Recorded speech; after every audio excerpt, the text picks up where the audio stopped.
Michigan Out of Doors Online is brought to you in part by... For over 30 years, Vanguard Outdoors has made the gear that turns a regular hunt into another fine day of field. We know that a good shooting stick or a nice pair of binoculars can make or break your day. Our design teams include serious hunters who work hard to bring you the best sporting optics, shooting sticks, tripods, bags, and more. We are Vanguard Outdoors. Hello everyone, welcome to Michigan Out of Doors and Merry Christmas. I'm Jenny Sialik and we've got an exciting show in store for you this week. I was able to spend a morning with a young couple and their dogs who are born and bred for hunting squirrels. Pretty interesting story, you won't want to miss that. And Jimmy's got another wintertime adventure in store for us this week. Well, that's right, Jenny. We do have one more adventure on this week's show, and it's something that is really kind of just kicking off and will get better and better, and that is wintertime steelheading. And we're going to show you a story, what it looks like when everything goes just as planned. You won't want to miss that story. Lots of good stuff on this week's show. You stay tuned. I'm Jimmy Gretzinger, and it's time for Michigan Out of Doors.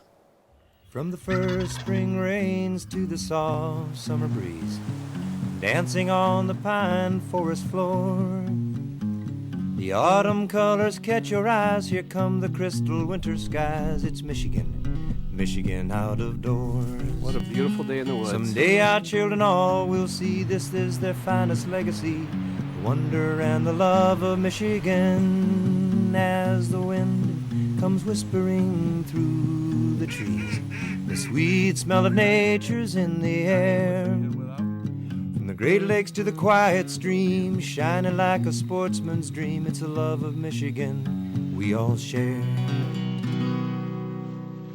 Michigan Out of Doors is presented by Country Smokehouse, a sportsman's destination since 1988. Featuring varieties of homemade sausage, jerky, brats, and gourmet entrees. Holiday gift boxes can be assembled in-store or online. Details at countrysmokehouse.com. By Showspan, producing consumer shows including the Ultimate Fishing Show Detroit at Novi Suburban Collection Showplace. The show features fishing tackle, trips, boats, and seminars from top pros. The Ultimate Fishing Show, Novi. By Green Mark Equipment. Green Mark Equipment is a John Deere dealership network in southwest Michigan and northern Indiana. Green Mark provides sales and services to farmers, commercial businesses, large property owners, and homeowners. Information about pricing and products available can be found online at greenmarkequipment.com.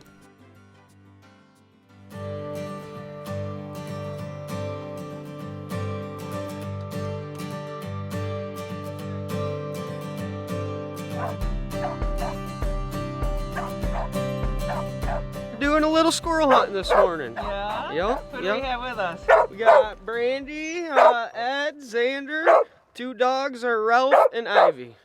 Ralph and Ivy? Yep. Alright, they're pretty excited. Oh yeah, Ralph's ripping and roaring, ready to go. Alright. As the crew headed to the woods, Brandy explained how they squirrel hunt with their dogs. We just cut them loose, so now we just wait till they find a squirrel and start barking like crazy. Alright. We gotta hope the squirrel doesn't hop in a hole in the tree, right? Yeah, but usually once they start barking, hopefully we can find it now that all the leaves have fallen down off the trees. Awesome. So how do you guys all know each other? Well, I've bred these dogs for years, and Alex came to me about 3 years ago and wanted to get a feist, and he came to the right person, and look what he's got now. Awesome. There's these two here are the best people I know to handle these dogs. Oh, cool. And how do you know these guys, Xander? She's my cousin, and that's her boyfriend, and I'm just here for the squirrel action? Uh-huh. He's the ace in the hole.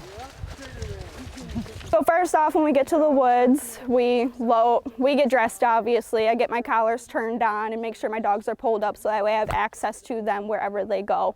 And then we start walking out. We typically get to the wood line and we have them on leashes already, so then we cut them loose, and that's where they spit some leaves and hit the woods as fast as they can. These two dogs will typically go out anywhere from 250 to 300 yards and stay busy. So as soon as they hit the woods, within a few minutes usually, if the squirrels are moving or on the ground, you'll hear them just arr, arr, arr, arr, start barking like crazy. And then you just kind of all look at each other and we all have smiles and it's time to go find our squirrel. Sometimes we hit a lot of den trees on the cold mornings. So a den tree is a tree that the squirrel can live in, usually filled with holes, filled with nest. Just a big old gnarly dead tree a lot of times. The squirrel will be hiding up in there, and sometimes the squirrel gets in the hole or in the nest before you can even get in there. So we look for a few minutes, and if we don't see it, we leash them back up, tell our dogs good job, and move on to the next one. We do competition hunts as well. Today was a pleasure hunt, so we shot out the squirrels. For a competition hunt, we go out into the woods and we have 90 minutes in order to treat as many squirrels or find as many squirrels as we can. And if, in the competition, we're not allowed to shoot them. You're also not allowed to talk to your dog whatsoever.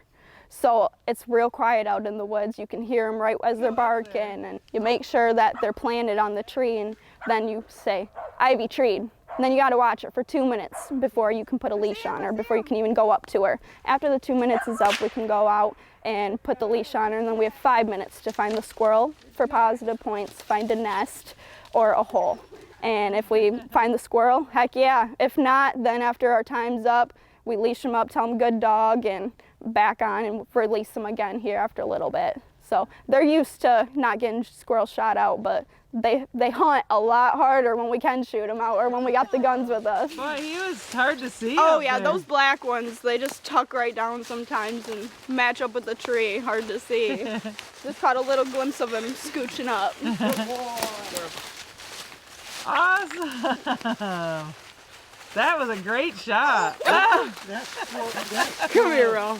That squirrel looks like a cross from a fox at gray because of the red. Oh yeah, it's a cool looking squirrel. It's not too black. They're all crossed up. Want to put them in our squirrel holders that we make? Oh yeah. Slide their head in there, tighten the knot, and there he goes. It's action packed. You get your exercise in, and the dogs sure love it. And mainly, I love watching the dogs work.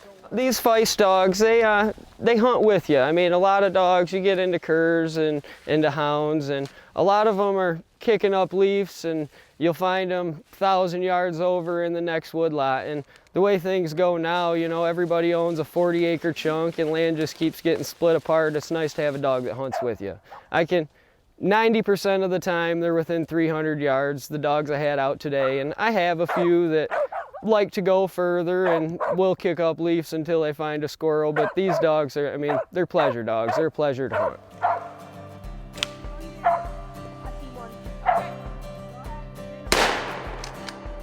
Oh, you got that one. I was looking at a different one.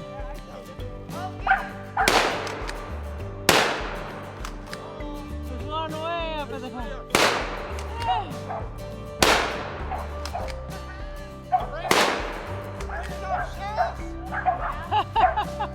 Just shoot the one. Just shoot the one. Good job.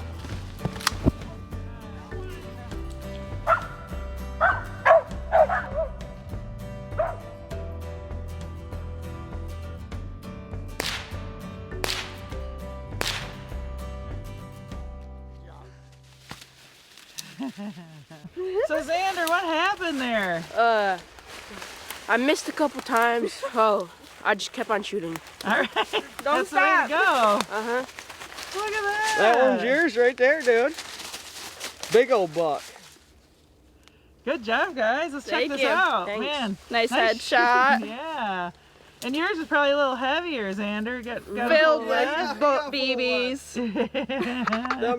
Them shotguns, when they get high up there in the tree, you definitely got to have a full choke and some smaller shot to them. Yeah. You'll have a problem knocking them out. It's really nice to see our youth get out. I feel like nowadays, between women and youth hunters, there's not a lot. A lot of times, like the squirrel hunters that we go with are older gentlemen. A lot of times they don't even hunt with females. Or me and Ivy, we were the first girl duo to make her a champion. And so that was really awesome. And then hunting with him, just getting that spark and seeing how he smiles when he's blasting squirrels or shooting up there 5 times to hit one. It's excitement, just you really get you going. and hopefully he's hooked for life too. Always willing to take anybody out that wants to experience this. Personally, I didn't even know a squirrel dog was a thing till Alex said, I want a squirrel dog, it'll make squirrel hunt a lot easier. And I was like, oh, what? And then we went and picked up Ralph. And then after Ralph, we got Penny and Ivy, and now we have a total of 9 feist dogs that all hunt squirrels. So it's a passion for sure, but I love dogs, and having a dog that hunts with you and goes home and sleeps in your bed and snuggles up and listens really well. A lot of hounds don't do that. Or beagles, in that fact, they don't do that very well either. So they're definitely a good breed to have. So we have a kennel business. We breed our feist dogs as well. We also take in dogs to train if somebody doesn't have the time. You know, we're young. I work 3 days a week, so I have a lot more time on my hands to hit the woods with the dogs. So we can board a few feist dogs in and get them squirrel hunting, get them barking at trees, barking at the squirrels, and just get them used to being on a leash and get them used to hunting. And so we've done that a few times for a few different people. You know, getting out in the open with a good group of friends, getting to know each other, chit-chatting, and with squirrel hunting, it's my favorite because in the woods, my dad used to always tell me, pick up your feet. Squirrel hunt, you don't gotta be quiet. You can walk, you can trample, you can run, you can hoot and holler. Yeah. Maybe. Is he running down? Is he dead? Okay. Got him? I don't know. Oh, he scurried down the tree and hit the ground and ran right in the hole. Right in here? Yep. Oh, man. Honestly, I like that I can take my house dogs that sleep in my bed every night and hook them up to a leash, and we hit the woods and they're on fire some days. And we can just shoot out the squirrels, and just watching them have this passion that they're so excited about getting these squirrels, and just watching them light up on a tree. It's so exciting. And then you get tons of exercise. We typically walk about half as much as they do. So today Ivy did about 8 miles, Ralph did about 7.5, and we walked about 3, almost 4. So lots of exercise going on. It doesn't even feel like it. And that's what this sport is all about to Alex and Brandy. After all the hours spent training and conditioning their dogs, they reap the rewards of not only a good meal on the table, but time spent with friends and family watching their dogs do what they love to do here in Michigan's Out of Doors.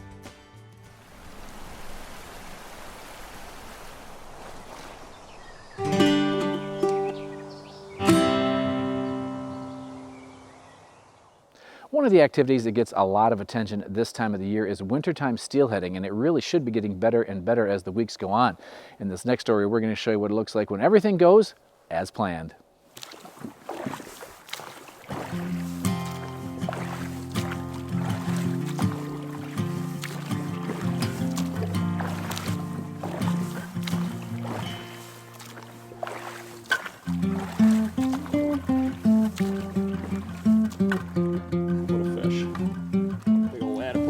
Wild fish.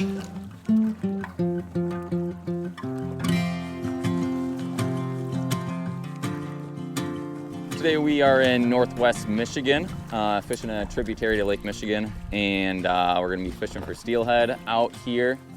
We are doing a mix of center pin fishing, so I've got a floating monofilament line on here going down to my bobber right there. For my weight system, I use a sliding egg weight right there, going down to my first swivel. From right there, I'll go down to about a 1 to 2 foot shot line with some smaller shots spread out along there. And then we're going down to a bead, a nymph, a spawn bag, just pegging that a couple inches above the hook. The pros of using this method is that with this heavier egg weight here, that's going to get you down for a majority of the ways into these holes, and then the shot pattern will pick up the rest of that depth, varying, from 1 to 2 feet from there. It's funny though, they haven't really been eating like on the first drift. Yep, there you go, nice. As I say that, my goodness. Oh, son of a gun. As Cole says, they haven't really been eating on the first drift. Well, not too much really happened there, just hook pulled out. And now it's in my glove.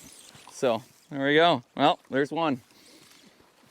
So wintertime fishing out here, hands get cold weather conditions. you know, when you're spending a lot of time on the river, the more times you break off and the more times you spend retying and re-rigging, that's less time in the river. So one thing I do to kind of spend a little bit more time with your hook in the water is I'll set up these pre-rigs here and just tie your hook on there, snell it on, put your bead on there, and wrap it through these foam slots on there. And that way, if you break off or you want to switch out your bead, you're right there ready to switch it out and keep fishing. All right. So funny enough, in this same location last year, did this same thing. Saw this fish sitting on the front side of this log jam down here, just cruising right there. And first drift down with a bead and a spawn bag, he decided to eat. There we go. Beautiful. All right. On the board.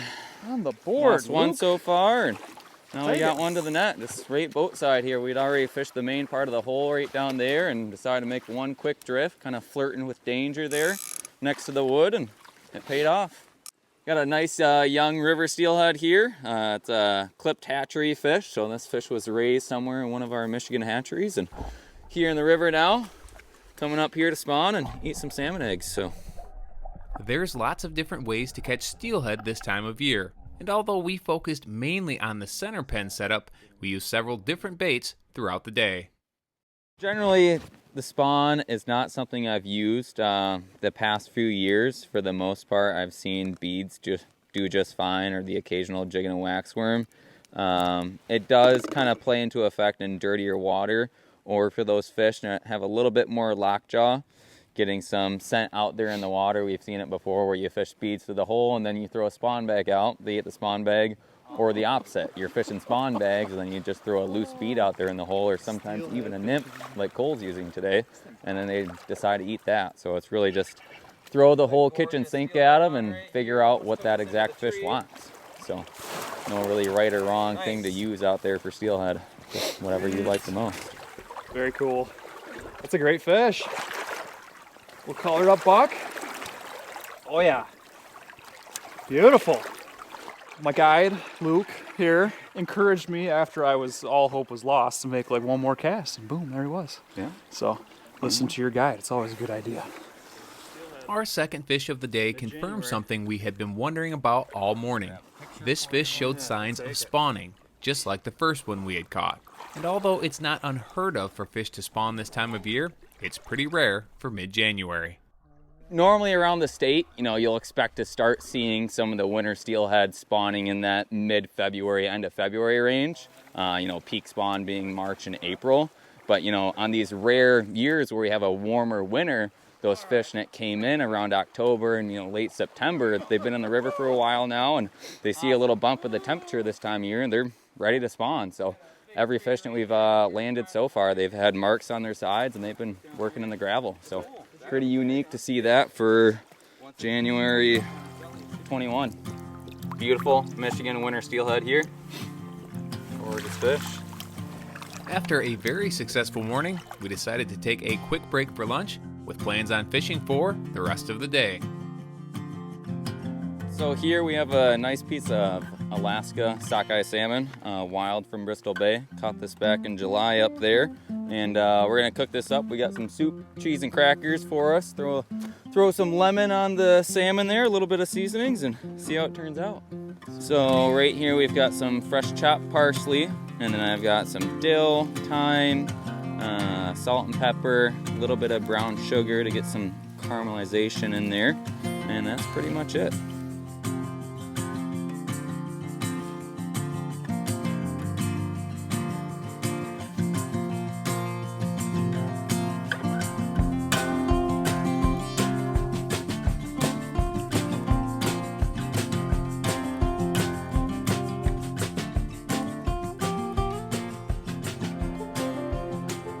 As we made our way downriver, I noticed that these two were very particular about how they fished each hole. So I asked them what their strategy was when they pulled up on a new spot. So usually you start on the inside. Yep. You definitely don't want to bomb it all the way across to the juiciest stuff right off the get-go. Especially in wintertime, they sit on that inside sand seam and that slower water. Yep, they'll be closer than you think a lot of times, so you don't want to rush out there and risk the possibility of spooking your hole. Start out, just barely stepping in the water a little bit, start fishing that hole close to you, then move your float deeper and deeper, start fishing further out. you don't want to start out trying to drift the whole duration of the hole. Even if it looks deep all the way through, you don't want to drift the entire thing because you might get snagged up in the bottom top part. If you find a section that's, 20, 25 feet long throughout the first part of that hole, focus 5 or 6 casts fishing through there before you start venturing to doing those Superman floats, doing the entire duration of that hole. That way you're covering the entire hole effectively. You want to mark out these holes like a grid. You don't want to just, randomly be casting in certain spots. You want to break it down so you know that you effectively fished through that entire hole. And if there was a fish there and it wanted to eat, he would have eaten it. Coming to you. Nicely done, Luke. Sweet. Gorgeous. Nice. Very nice. Yeah. That was on this little hex nymph fly. Kind of a staple in the wintertime when these fish start to get buggy. They've been in the river for a while, start to eat kind of the natural food chain. Great little change up, besides for beads and spawn bags. Worked on her. Yep. Way back there. Big fish, big buck.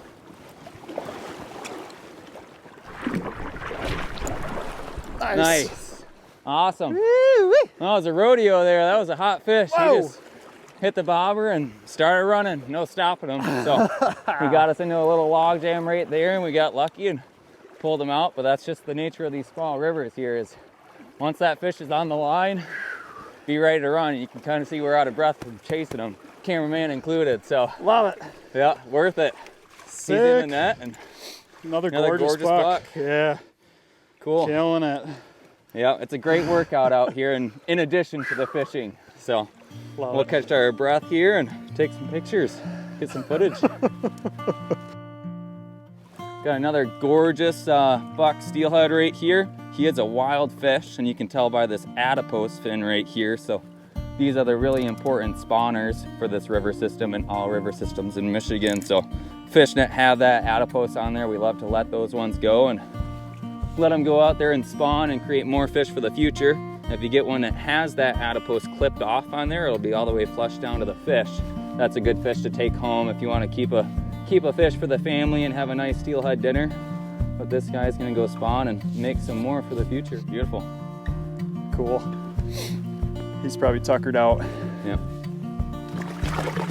Or not.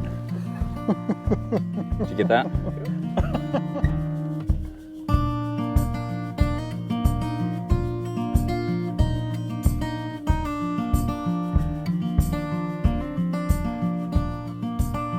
Kind of our love for fishing over the past few years has brought us to start guiding on these rivers out here, and we're offering single-day trips, and we're actually going to set up something this year to do all-inclusive hosted trips up here out of a lodge and provide all the food, all the lodging, as well as guided trips. So that's going to be perfect. Our thinking is that we're going to have anglers that either they're starting out, they're curious about fishing, don't have too much experience and really want to jumpstart their skill set, or even the guys that, they fish every single weekend, but they just want to go out and have a guided trip experience, see some new water around here. We're going to fish like 4 or 5 different rivers, and that's going to be a cool experience. So I don't know, Cole, if you have anything to kind of talk about that more. No, yeah, just Luke and I are up here trying to get this thing going. Both have our own guiding companies, and just love taking people out onto these small water systems, chasing steelhead. As you can see, they're a lot of fun. They're a little crazy, but we have a good time out here, and we love taking people and showing them kind of what it's all about. Beautiful Michigan winter steelhead here. Gorgeous. Gorgeous buck. Got a little bit of spawning activity possibly on his belly there, so very unique day. Neither of us were expecting to see this much spring-like activity from these fish, but they've been happy to eat, and even though it's a little cold, here to play still out there. The unseasonably warm winter has limited a lot of opportunities around the state, but it's also created a few as well. Special thanks to Luke and Cole for inviting me up for an incredible day of steelhead fishing here in northern Michigan.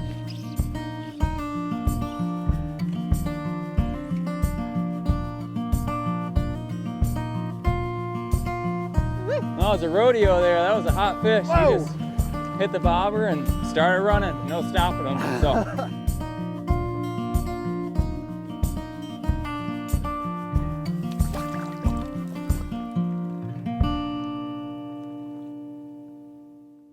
Thanks so much for joining us this week for Michigan Out of Doors. Make sure you join us again next week. We're doing what's an annual tradition here on the show. We're going to take a look back at 2023 month by month. There's so much that happens in 1 year's time. You won't want to miss that. And if you'd like to connect with us here at the show, you can always do that online.